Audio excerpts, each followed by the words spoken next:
to introduce the idea of optical path length, I want to first consider that we have a block of glass in air,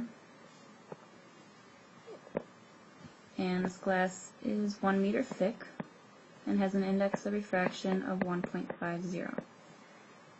And if we wanted to know how long it would take for a ray of light to travel from one end of the glass to the other, we could use our formulas.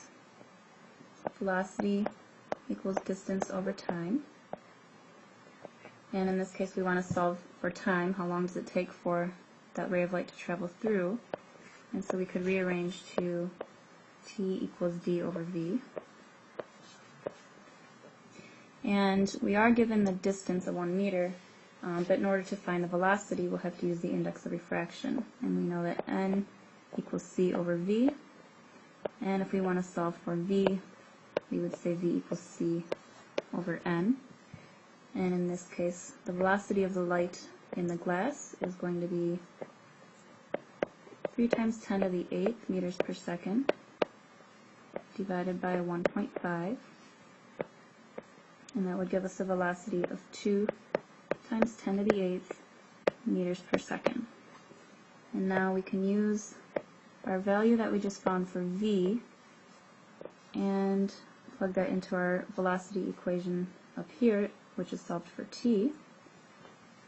And T is going to be equal to the distance of 1 meter divided by 2 times 10 to the negative 8th, 2 times 10 to the 8th meters per second. And our amount of time that it takes for that ray of light to travel through will be 5 times 10 to the negative 9 seconds. You could also take this term that we found is equal to V and plug that into your equation here. And so now we could say that T is equal to D over C divided by N, or if rearranged properly would be dN over C. And for example here, the distance of 1 meter times the index of refraction of 1.50 divided by the velocity, the speed of light, 3 times 10 to the 8th meters per second, and you would find the same result for the time of that ray of light to travel through, 5 times 10 to the negative 9 seconds. And this term here, the dN, is equal to the optical path length. The definition of the optical path length being the distance that light would have traveled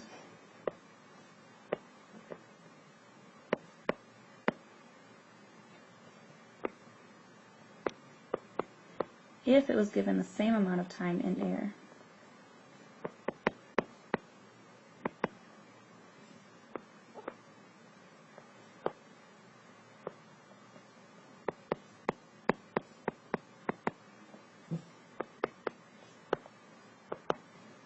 And we could look at our example and say that if light in air, we'll consider this ray in air, if that light, since it's in air, is traveling 3 times 10 to the 8th meters per second, and we know we're going to use the same time value, 5 times 10 to the negative 9 seconds, we could say that 3 times 10 to the 8th meters per second is equal to the distance we're trying to find, how far could it travel, divided by the time that we're given, 5 times 10 to the negative 9 seconds.